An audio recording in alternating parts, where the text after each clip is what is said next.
Bienvenue dans cette vidéo de présentation de Visual Studio for Mac. Parlons de développement d'applications mobiles, tout ce qui est cross-platform. Dans cette présentation, je vais vous montrer comment développer une application qui soit installable sur un téléphone Android, sur un téléphone iOS, sur un Windows Phone, mais pour l'instant, c'est pas encore intégré malheureusement. L'intégration d'applications Windows Phone. OK, mais pour l'instant, on peut développer des applications cross-platform pour iOS, donc pour les iPhones et pour Android. Donc sans plus tarder, nous allons switcher vers Visual Studio. Alors, vous vous rappelez de ce projet, nous avons tout créé sauf un client mobile. Donc, je vais rajouter dans l'architecture un nouveau projet, client mobile.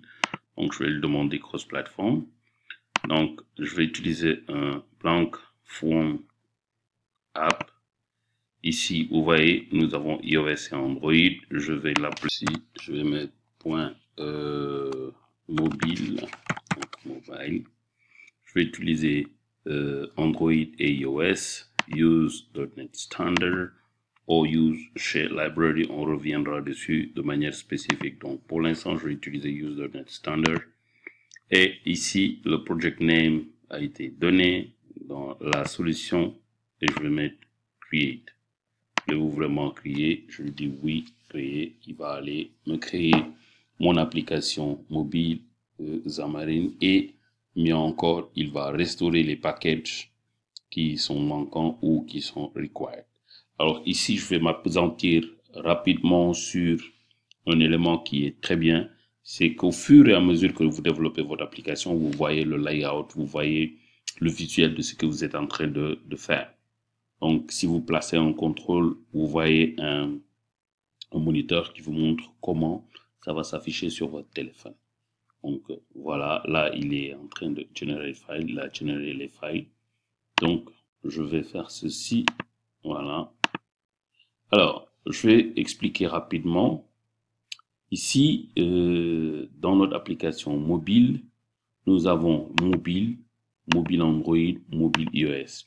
C'est très simple parce que simplement, notre application est cross-platform et va générer au fur et à mesure que nous codons l'interface pour Android et l'interface pour iOS. Donc, comme ça, sans rien toucher, je vais sélectionner par exemple par défaut iOS, set as startup project. Et vous allez voir que ici, tout est déjà bien fait. Alors, je vais dire, je vais utiliser pour iOS. Je lui demande simplement d'exécuter l'application. Vous allez voir qu'il va compiler. Donc, il va faire un build de .NET Core Mobile iOS. Ensuite, après avoir fait le build, il va démarrer le simulateur puisque je lui ai demandé de démarrer avec le simulateur iPhone X iOS 11.4. Alors ici, il nous génère deux messages d'erreur. Nous allons essayer de voir c'est quoi ces erreurs. Je vais faire un rebuild. Après avoir fait un cleanup, on va tenter de réexécuter notre simulateur. OK, alors on va essayer de voir. Je vous ai en mode debug, d'accord. iOS. OK, c'est bon. Essayons une seconde fois pour voir si ça va fonctionner. Alors, il va normalement démarrer le simulateur. Oui, apparemment là, c'est bon.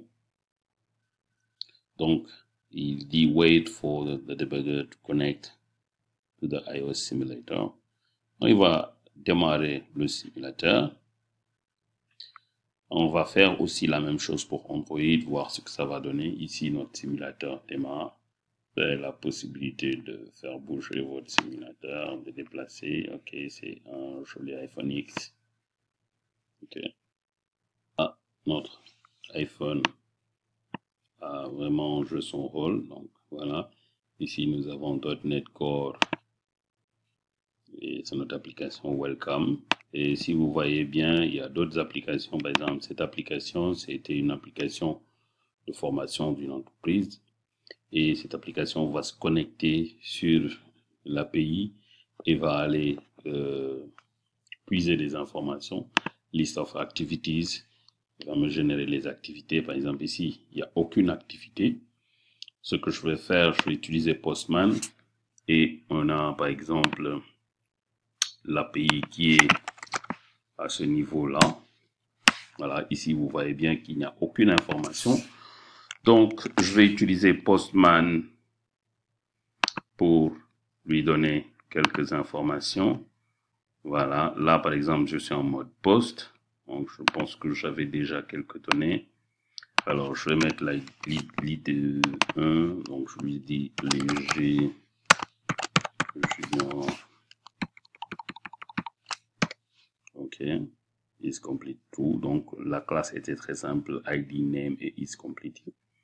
Donc je vais mettre ok 1, on va vérifier si c'est bon. Voilà, c'est in memory. Hein. Et ensuite j'utilise encore Postman, je vais en mettre 3. Donc Jean Linux.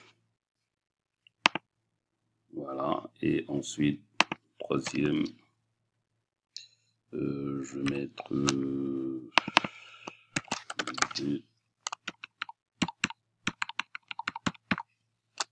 ok, senior. Ok, je mets send. Je regarde ici. Normalement, je dois avoir 3 informations. Excellent, nickel. Je reviens dans mon simulateur.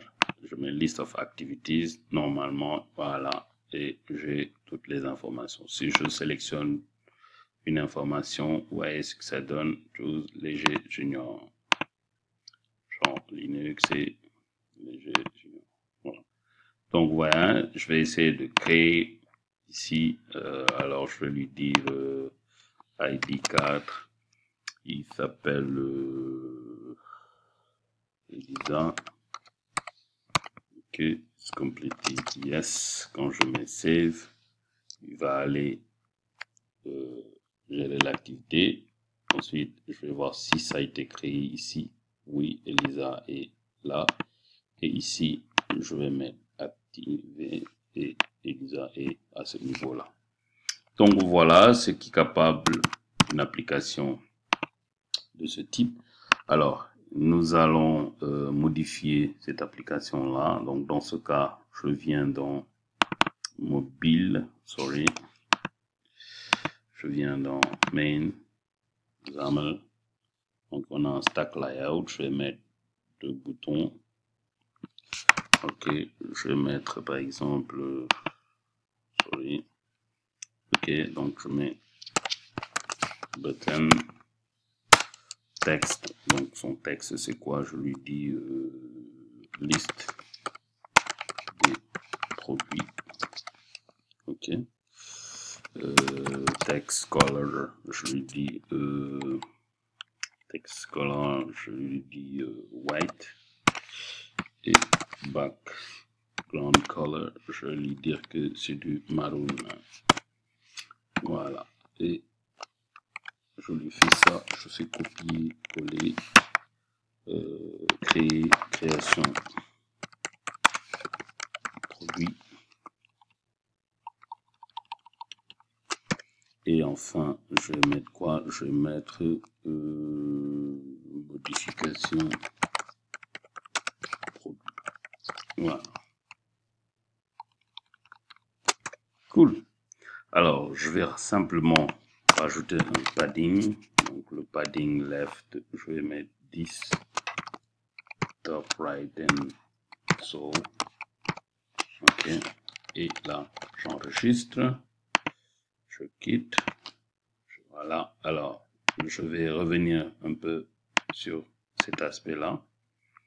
Voilà. J'ai fait un cancel. Vous voyez ici, si je rajoute par exemple un autre bouton quitter, je fais ça. Tac. Contrôle. Voilà. Vous voyez, les modifications se font en temps réel. Donc, quitter. Ok. Vous voyez ce que ça donne. En termes d'iOS, alors en termes d'Android, il est en train de faire un run, on verra dans les sessions à venir. Je vais exécuter, donc vous avez déjà un visuel de ce que devrait afficher notre application. Voilà, les paddings sont respectés en haut, à côté, à gauche, à droite. Voilà, je reviendrai là-dessus, sur les paddings, sur tout ce qui est XAML au niveau de l'application. Donc ici, l'application est lancée avec notre joli iPhone. Cool. Alors ici, vous voyez ce que ça donne. Donc je vais rajouter le padding top pour avoir des informations beaucoup plus. Donc je vais mettre par exemple ici 20. Voilà. Je mets 20. Voilà. Et je mets 20 et 20 ici pour avoir beaucoup plus d'espace et avoir une meilleure visibilité au niveau de notre simulateur. Donc, vous allez voir ce que ça va donner. Excellent. Il est en train de installer .NET Core. Cool. On va voir ce que ça donne en termes d'affichage. Voilà, là encore c'est mieux. Bon, on n'a pas encore géré tout ce qui est clic. OK. Donc, voilà un peu ce que ça donne. Donc, je fais une dernière modification. Je pense pas que j'ai une image, mais bon, c'est pas grave. Donc, utiliser ce padding. Voilà, meilleur. Je remodifie. Et je déploie. Voilà le développement d'applications cross-platform. Donc, à chaque fois, il modifie, il enregistre et il installe sur le téléphone. Et voilà ce que ça donne. Très bien. Donc, voilà, nous avons tous les éléments et on peut implémenter le bouton clic. Merci.